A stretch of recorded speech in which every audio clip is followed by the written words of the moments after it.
Evolution. We got 4 seconds to find out for the future of Destiny, boys. Yes, sir. Yes, sir. Smoking that Destiny pack. Thanks for tuning in, y'all. My boy Joe Blackburn. I've been playing games as long as I can remember.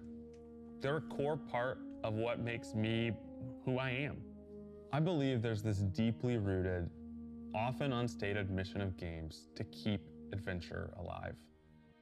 By the way, make sure y'all got the Bungie tab open so you can get the emblem. Start a new adventure. Heroes awakened on a desolate planet. A silent god set in our sky. And it wouldn't be long before an ancient enemy, shrouded in darkness, showed up at humanity's door to destroy us. Over the years, our heroes would shape a story. What kind of shoes is those? Those look hard. Could have imagined.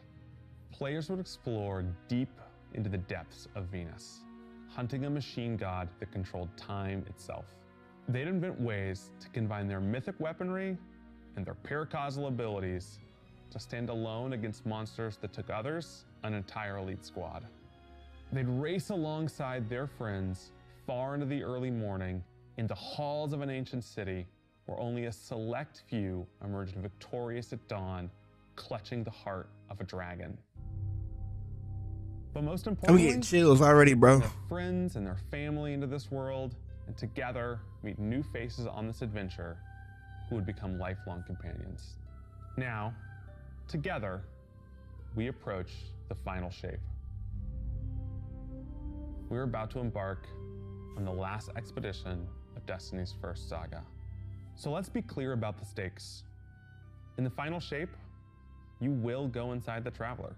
No! The journey will be difficult. And what awaits you on the other side of this trek is nothing less than the deadliest entity we have ever faced. There will be no open betas. There aren't going to be any guides on the internet telling you how to handle what's to come. Whether you've been with us from the beginning, joined us somewhere along the road, or are looking at Destiny for the first time, anybody who shows up on launch day is going to be greeted with this same uncharted world, a vacuum-sealed experience begging for you to be the first person to peel it open. So today is your invitation to go forth and adventure. They already got my $100, dog. I'm opening up Steam as we speak. $100 already spent.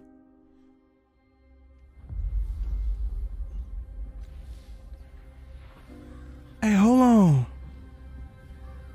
These graphics, though?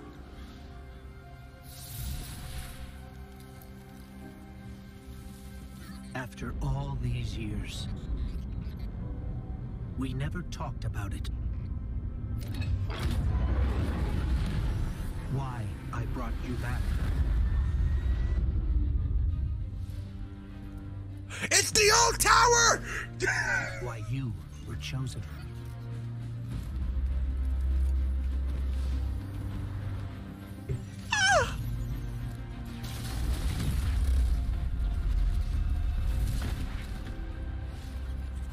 The truth is, I know I just screamed in y'all ears. I'm sorry. My boy just grabbed the G-horn. a feeling. I love how they got a cinematic of us 3 men in Vault of Glass, bro.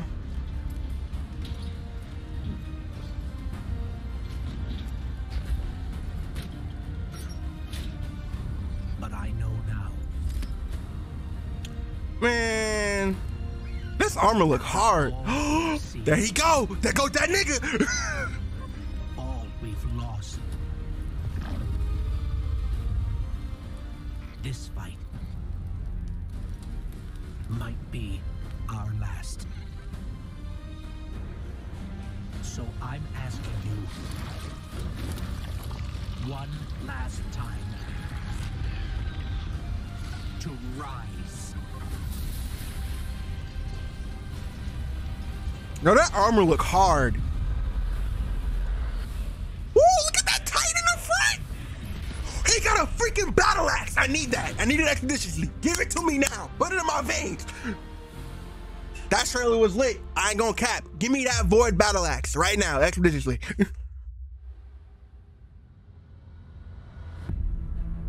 This is a momentous time in Destiny history. We've been building to this moment for the last 10 years. The final shape is the conclusion to that journey. I can't get over how good that armor looks, man. That as a developer, you just don't get very often. Guardians and allies are fighting the biggest threat that the universe has ever seen in this big culmination of the Light and Darkness saga. When we were thinking of what the final shape could be, it had to be a lot of different things. It needs to And boy, James, yes, sir. Confrontation with the witness that we've been setting up for years. It has to bring you closer to your allies in the Vanguard. It has to be this place that like makes you feel nostalgic for the entire journey you've been on. When we were resurrected by ghosts at the very beginning of this story, we didn't know why, but it was for this. The Traveler is asking us for help.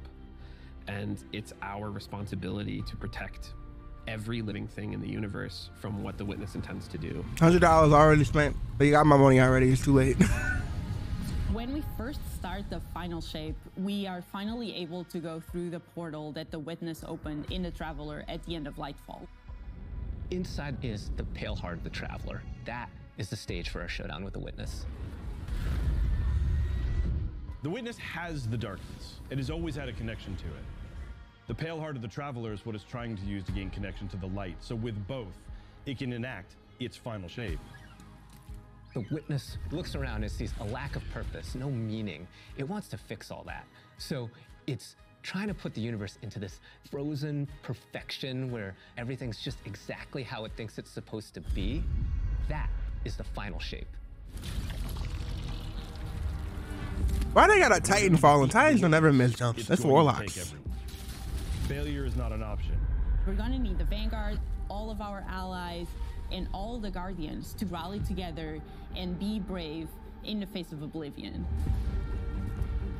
Oh, that old tower gives me flashbacks, man. We're going to answer questions at the grandest scale. But what I find really interesting is that it's also a very personal journey where we deepen our relationships with these characters that we've known for so long. Zavala, Ikora, our ghost, get to reconnect with Cade 6. So, like, while there's this great conflict and everything going on around us and stakes of just unimaginable heights, it's still at the end a story told around campfires by a bunch of companions who have been fighting together. Gang, look at that Titan, bro. Hundreds of years. Titans always know how to drip out, bro. Titans never go into battle without drip on, bro. If I'm gonna die looking like I drip God. Look at that tower, bro. Oh my goodness. I'm home. We're going through the portal that the witness has opened up to confront it and stop the final shape. Oh, he got the Vault Glass armor on. Infinite, vast, unknowable. And we're landing on the Pale Heart, which is a fraction of really what is inside the Traveler. The Pale Heart is weird.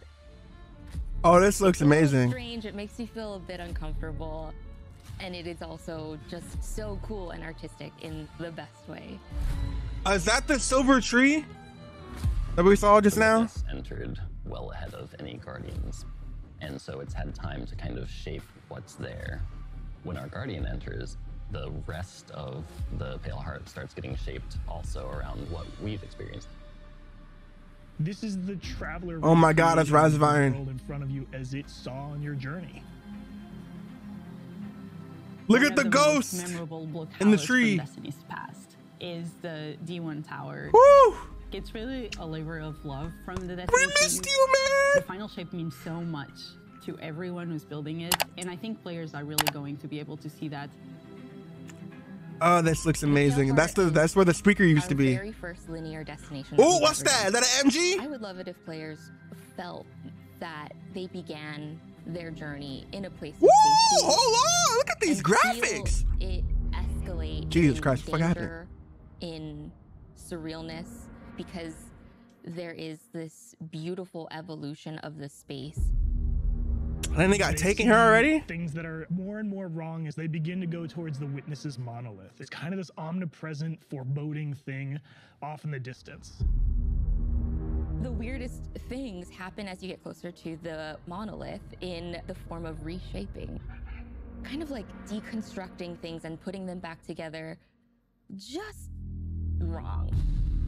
the sense of scale you get out there, like as you're exploring these spaces and you're This looks jumping lit. on these reshaped cuboids of Earth, you feel tiny as a Guardian. You feel alone. Bro, You this look feel like the you are Neverlands in not the force to Minecraft. be reckoned with, that you have them.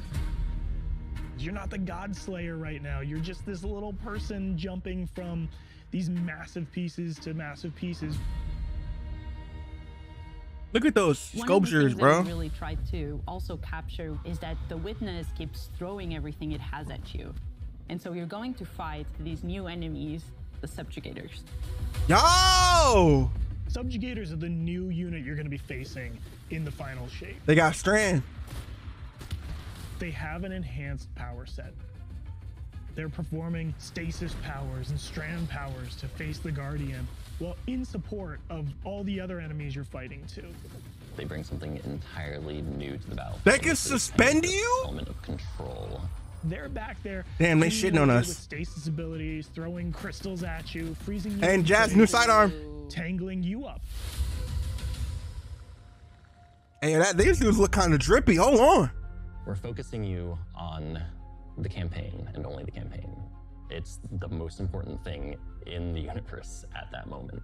You have to stop the final shape from happening. And for that, we do need the help with our allies. And so we're going to make sure that the core Vanguard team gets back together. Zavala and Ikora and Cade. The campaign is just the start of the Pale Heart. After you've reached the monolith and finished the campaign, we open up the entire destination. And so Facts. the entire Pale Heart is going to react to you and what you are doing. Look at the triangle in the back, though. We're so far away from it. The campaign in the final shape doesn't really end. with I the need this final campaign to be mission. like 2 The hours main long, part dog. Where you defeat like the big boss. Yeah, So yeah. it's only natural that when you are going to confront the witness, you're going to do that in the raid. Yeah, But yeah. that might not be enough. This is a moment where we need to rally all Guardians to be able to 12 people raids? overcome the final shape and the witness. Are we getting a 12-person raid for the final raid of the Light and Dark Saga? Let me know.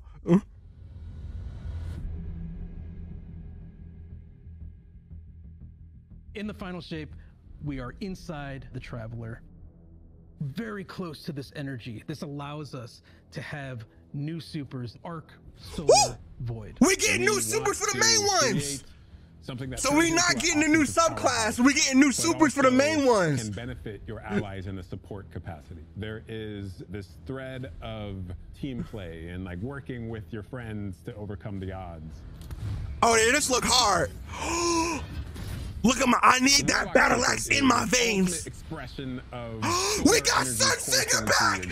The Solar Warlock Super is a callback to Radiance from D1. Oh my Other than Golden goodness. Gun, this is the only other first-person super in Destiny right now. Your melee's like all these projectiles going off, doubling the amount of projectiles. Your grenade almost being sentient as it searches around, and then it hits a character and bounces off and goes to another one. And you're so overflowing with this energy that you are also giving it to your allies, allowing them to have their solar weapons supercharged. Oh my applying goodness. torch when they're shooting.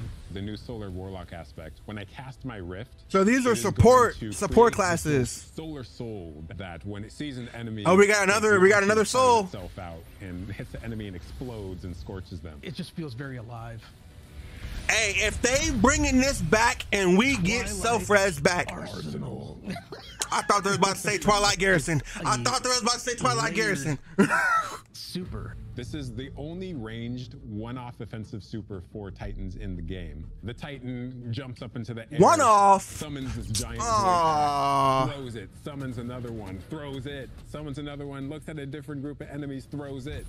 And when these axes fly through the air, they stick into the ground or an enemy, do their void gravity thing where they suck a bunch of energy and enemies. Man, I mean, I'll take but it. That doesn't destroy the axe. The axe sticks around. Oh, and you and your allies can go and pick up that axe and start wailing on enemies with it. This super is insane to me. The Void Titan aspect, I press and hold my grenade button to consume my grenade and turn it into the shield. Oh yeah, we really Captain America. It charges up, and then I can release that, and it creates this blast that deals massive damage. We really Captain America. Titans are Captain America. You love to see it. the Hunter Arc Super. Arc is all about finding the shortest distance between 2 points. The Hunter kind of rears back, takes this knife and throws it across the world, and then is able to blink to its position, do the slash that just decimates anyone nearby. One really great Oh, I thing thought we about was that getting is Arc not Blade just back. You do it once, but you're able to do it 3 times, along with devastating attacks each time you do it. The Hunter has an aspect. We take our staff, we twirl it in the air, which propels us upward. It creates this burst, which amplifies you and any allies near you. It almost makes it feel like you're playing a fighting game, right? Like these. Bro, they combos that really you're got chained support together to do these subclasses. moves. It's Oh like my goodness. That sandbox to the next level. The more aspects we have, the more capable we are to do that. It feels like you're like riding the lightning, you know, like that instantaneous, like. That was good, but I think it's more like dog. Oh my goodness, G. You know, I like it. I like Destiny minds. These Destiny devs don't miss when it comes to these showcases. They just don't miss. I'm over here. I'm enjoying the thing. Oh my goodness. No, I'm supposed to be taking notes. Exotics, we've got legendaries, we've got perks. We're always cooking up stuff. We're always playing with stuff that we think is like really interesting or taking inspiration. We have Tessellation, which is this exotic pyramid fusion rifle. It has the really intriguing property of instantly unlock Tessellation damage type. This will be the first time that you can run a weapon that can adapt to be strand or stasis. Oh, it changes. Oh, that's the $100 if you buy the bundle. Stasis loadout. Tessellation has the additional property that you can special reload to reshape your grenade and suck it into the weapon, and then fire out a super destructive single projectile. Yeah, let me get my $100 right now. What's the one specific exotic that I can make that's like really zany that you would like right now? What if Golden Gun was a sniper rifle? What if you could harness the might of the Traveler? You know, we had a moment where we saw that Traveler beam cutscene. I know people on Weapons went, I kind of want that. You're like, that is incredibly dope. So we've got this opportunity. Oh, so we're getting it. Iconic Destiny 1 Dragon's Breath! Really turn it into something that feels unique in Destiny 2. We have to bring Kvostov into the fold. We in Kvostov again? Pulse rifle. Dragon's Breath was a D1 rocket launcher that when you shot it, it left fire on the ground. We have new weapon subfamilies coming. And it would, you would shoot it and it would literally be like a freaking napalm went off. On exotic functionality. So for example, we've got a rocket pistol sidearm subfamily. We always liked the special ammo sidearms. This fires tiny, slow-moving rockets. They hit very hard, do a bit of AoE damage. They have a mixture of regular weapon and rocket launcher stats. We're also doing a new support weapon subfamily. The support frame auto rifle is a type of legendary auto rifle. It'll let you switch seamlessly from firing at enemies to healing your allies. Bro, what? I'm really excited to bring it to dungeons and keep my team alive, honestly. The weapons team is always coming up with new ideas. We've got a ton of new cool stuff coming over the next few years and some new and really wild ideas, which we're pretty excited about. Bro, I gotta rewatch this. I'm trying to type everything at the same time. We've got a lot to cover. This place is only big enough for one dashing hero type, and that's me, so I'm back! We could finally be fully supports, bro. Give me a sec. I was magnificent. We missed you, Cade. This is great. Anyone want a hug? Yes! Get your rock off my map. Worst case scenario, you die. But who knows? Maybe you won't.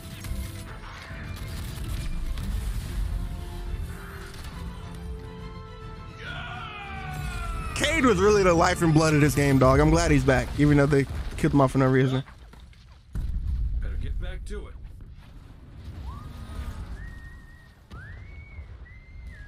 I'm glad he's back, bro.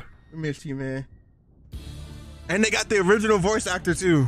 In this moment where we're driving to the end of the Light and Darkness saga, it's great to see Cade like return to this world at this moment with all this change about. Look at that background picture of Cade. I need that.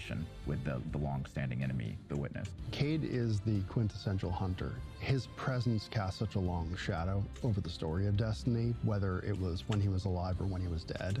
What Cade goes through in this journey, how he serves as a catalyst for the other characters, the events that are uncovered to have brought him back. This is how the story had to end. There was no end to the Light and Darkness saga that didn't have Cade here alongside his friends to finish the job. Once we started digging into the nature of the Pale Heart. I think that crystallized Cade's role as a guide. Cade is Virgil, and he's our guide through this other place. Cade I'm is trying the to one type who and is freaking listen at the same most time. appropriate person to be the guide, because that's his job. That's always been his job. It just feels so natural for Nathan to be back in the booth. It felt amazing to just see him slip back into the role, like, without missing a beat. Right, instantly. In the flesh. Woo! Nathan Fillion! Cade's the glue that's always held Zavala and Ikora together. Having him back puts them in a position of questioning where they've been and what they've done without him. We missed you, The man. journey that Zavala's been on and how he's been taken down this dark path, and you think about the weight that's been on Ikora, having to hold the Vanguard together, having Cade's voice of levity and brightness that he brings to that group, I think is going to be great for them. Well, Look chickadee ass. We miss you, We want people man. to take away Nathan that Fillion was really the reunion GOAT, Bob. and that idea of like the gang being back together for this moment. Boys are back in town. I'm here now. Wherever the hell here is.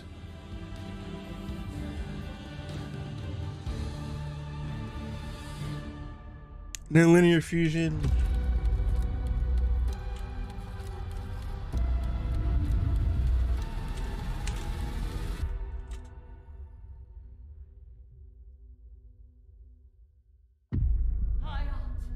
Guardian. Oh, it's the new season. It's the new season. Let's get in. Get drippy. And the Witch Queen holds the answers. Oh, look at that! Look at that! Look at Eris, man! Only if we contend with her sister, Zivu Araf. It rests with me. Will you come back from this? Do not be afraid. Wait, is she about to become a Hive Guardian? She is! Bring me your tithes. You now wield Hive magic and have entwined it with your light. Assault the Spire, Guardian, and open the way to our tides. Hey, yo, look at that gun! Yo, we got a Hive boomer gun! Oh my goodness! No fear. The deck of whispers, and they do whisper. Hold on. Hold on. Every opponent you defeat strengthens me.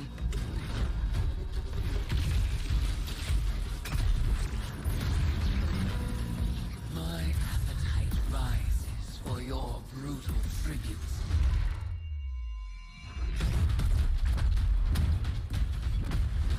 Let us show her what it is to be Hive.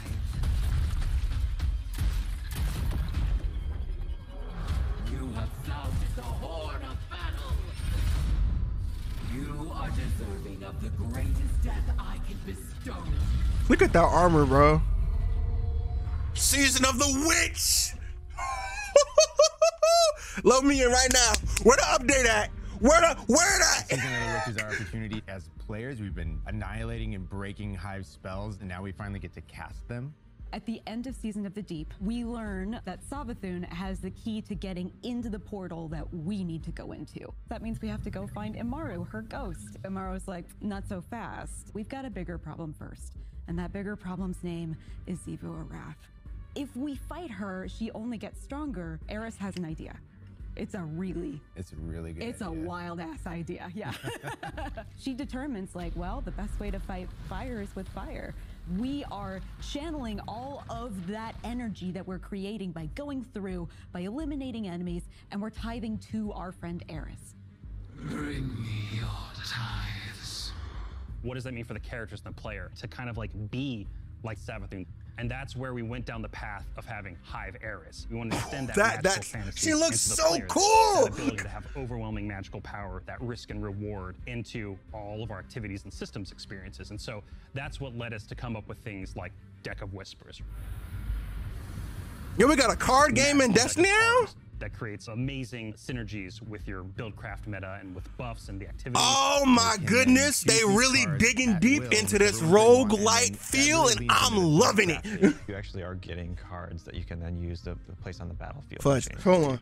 Well, we got a card game in Destiny, G. Being able to like bring that element into Destiny gameplay has just been like, oh, chess. Yeah, oh, it's really super fun.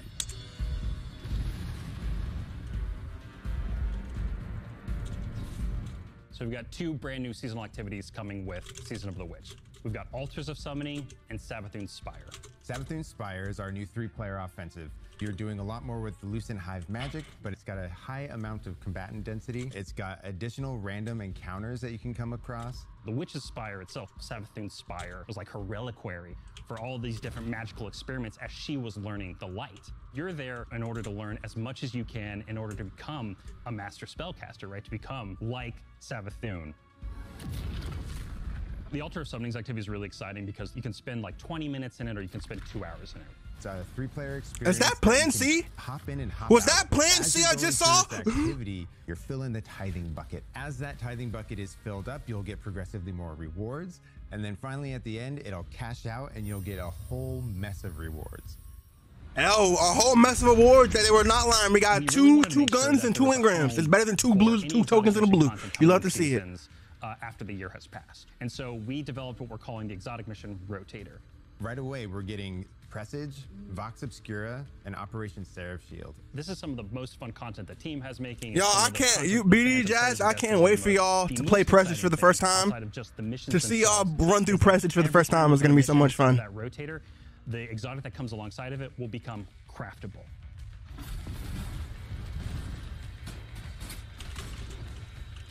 With Season of the Witch, we have a brand new Vex lo-fi PvP map coming. It's really exciting. It's got a bunch of really tight. Oh, look at this PvP map, bro! I'm jumping straight into PvP. With the new Vex network map, we really want to look at Igneous Hammer, the best 120 in the game. There's not as much. The best 120 in the game, but it will never be topped. A lot of the flow of the map is actually built around this like kind of central pillar of the Vex network that you're orienting around. And there's also some modes coming too, right? We've got a new PvP game mode coming that's all about relics. It's about multiple relics, so it's not just one like the Scorch game mode from the past. So we've got the shield coming from Vault of Glass. We've got the spear back from Season of the Risen. And we got the scythe from Season of the Haunted.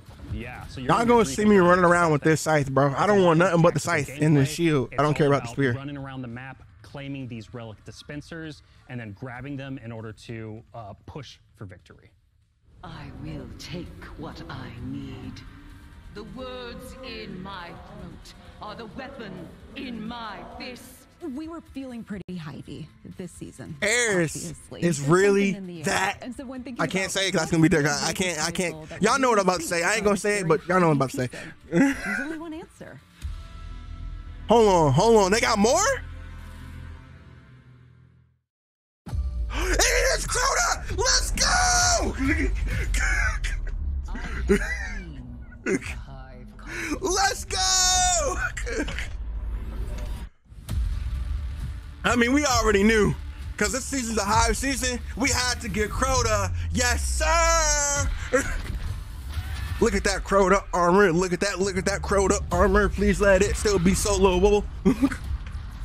I really attempted to solo this raid. This is the first original raid, guys. You guys know this. This is Crota's End. This was the second raid, and there go Necrochasm. This was the first raid. This is the second raid in Destiny history, guys. If you guys don't know what it is, this is Crota's End. It was the second raid in Destiny history, and this was the first raid to ever be soloed.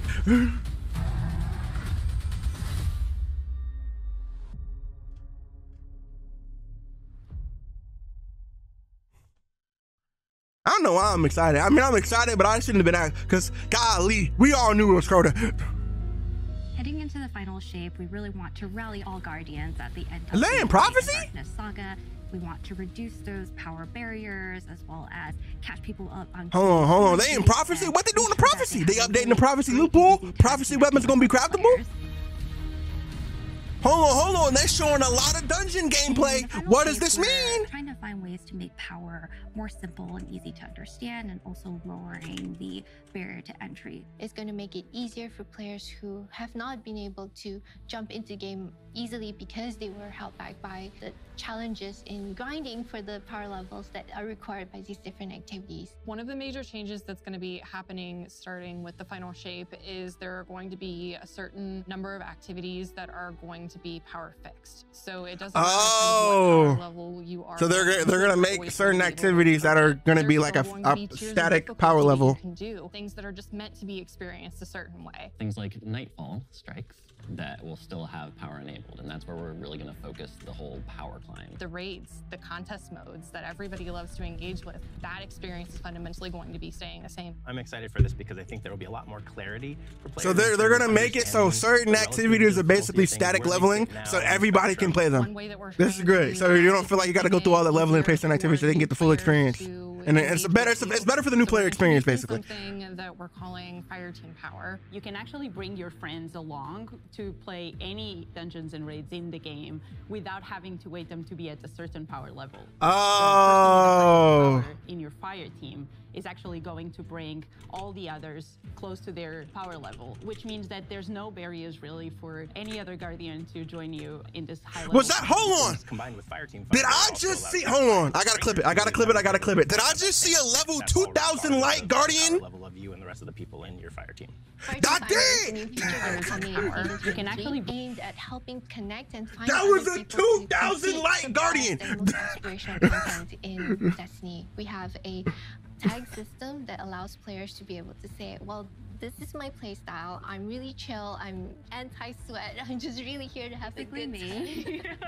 Exactly. Tags really allows players to show a little bit more personality, show a little bit more about what they're about. Oh, I got my emblem. What's great about it is with this launch, we're also looking at including inclusion tags. As an example, one of the inclusion tags that we have are for colorblind players. Hopefully the inclusion tags will bring players closer to finding their community. Lower and light level. Even closer to the people that they're playing with. So once a listing goes live, players will be put into a listing lobby where players can gather, they can communicate with each other. So we wanted to make it as convenient and as easy as possible for players to not just sit and stare at a screen. I'm peeking the hell out of my mic. It's okay though. I'm sorry for yelling in our ears.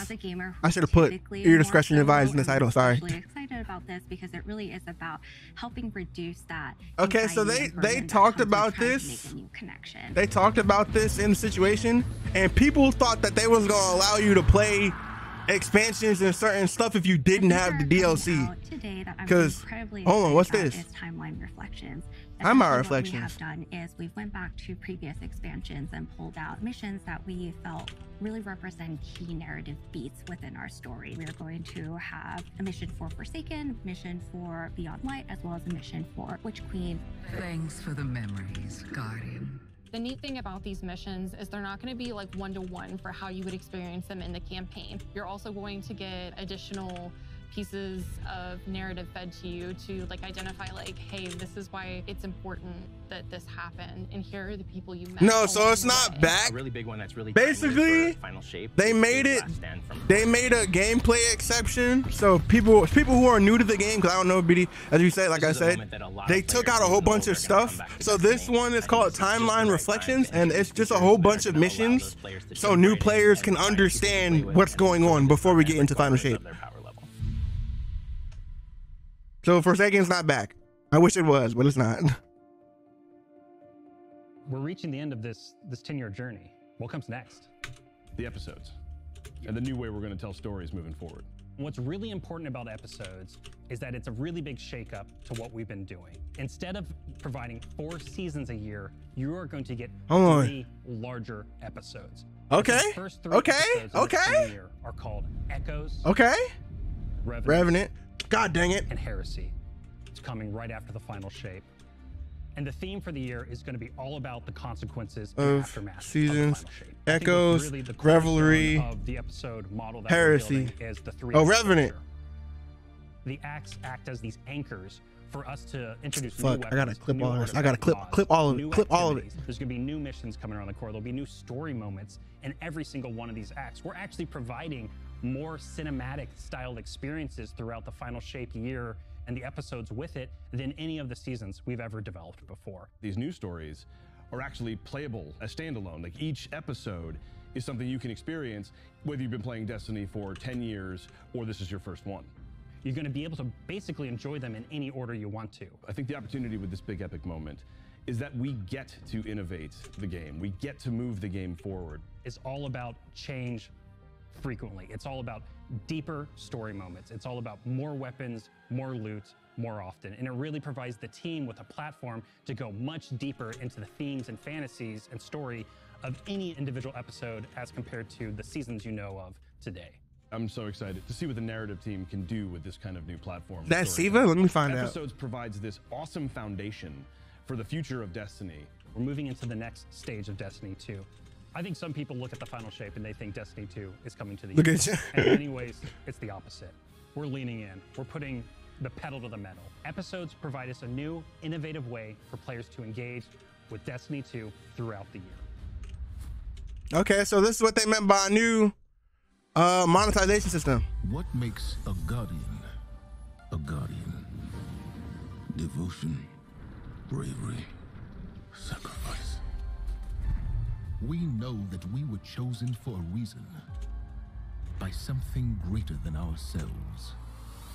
Guardian. Guardian? Eyes up, Guardian. Shaped by the fires of each new battle, we are forged and sharpened into what we must become for the fight ahead. We are the final line that halts the second collapse. All of us. Every Titan. I gotta rewatch this so I can watch them. Every hunter. I gotta watch that trailer so I can describe all the supers in this video. Devotion inspires bravery. Bravery inspires sacrifice. That was what's his name? Leads to death.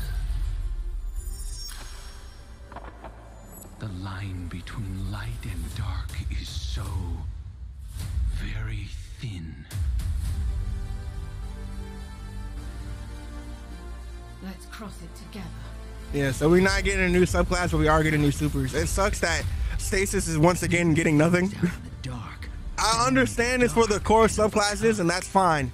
But like, can Stasis get something? Like, Stasis has been dead since freaking Beyond Light ended. Of darkness. We got stranded, and they said, yeah, F Stasis. We don't care about this no more. Y'all don't even use it. I want to use Stasis. I paid money for that subclass.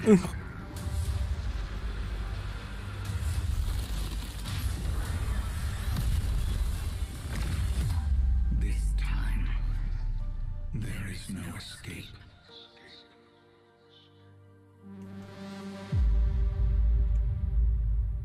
I gotta go back and watch this. It's gonna be the thing is, BD Stasis was the original 2.0 subclass. That's why every subclass looks like Stasis. There was classic rock blasting, a fire team racing across our solar system, and at the end, a simple message: become legend. Today, you got a glimpse at how we'll be cementing your legend in this upcoming year. We're gonna be heading inside the Traveler, experiencing a destination unlike anything we've ever built before. We'll face the biggest bad we've ever made, and we'll do this all alongside a streamlined progression system. Yeah, we'll see. Allowing us to easily play with friends in any content in the game.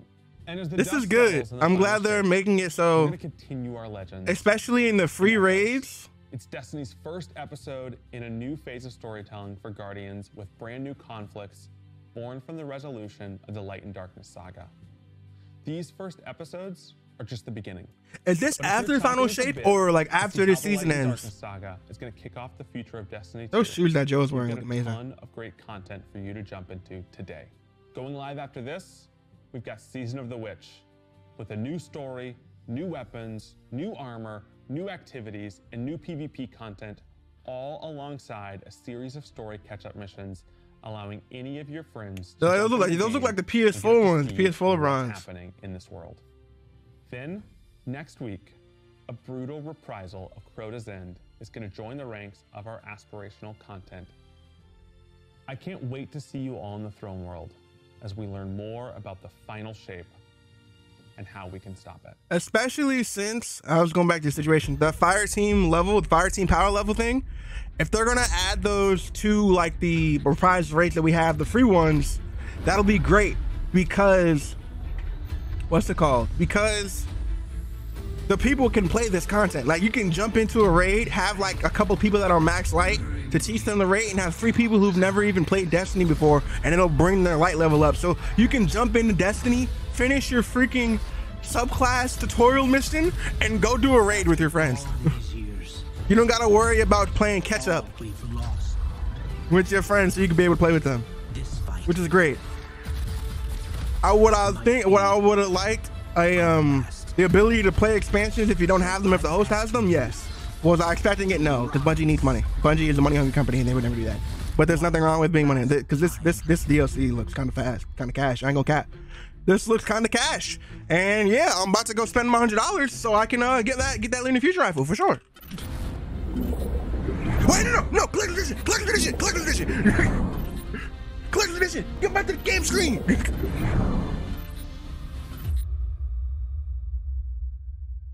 I mean, I ain't buying it, but still. When we create a collector's edition, we try and recreate items from the universe for players to enjoy outside of the game. So this year we're doing a Destiny 1 tower. Oh my goodness. Try to work hard at thinking about 10 Oh, years of Destiny and how best to I like it. that experience. Even as the game dev who've worked on it since day one, like I think having this a day one. The tower is super exciting for us because it's going to kind of catalog your journey of a player from when you first started playing Destiny all the way. Like I have nowhere to put that though. I kind of want it, but I have literally nowhere to put it. You have a place you can call home. You get the tower, and then there are actual figures. Oh my goodness! Look at Cade Zavala and Ikora. Accompany that architectural model. And there's a lot of like hidden messages and hidden things. There's gonna be some fun surprises. We're always trying to push the envelope. And so we've been playing a lot with magnetic locks and sound effects, and lights, just sort of make this experience as a whole. How much is it though? What's the price looking like? Like 180, 200? Symbol of Destiny. I'm so $90 for it. Me too.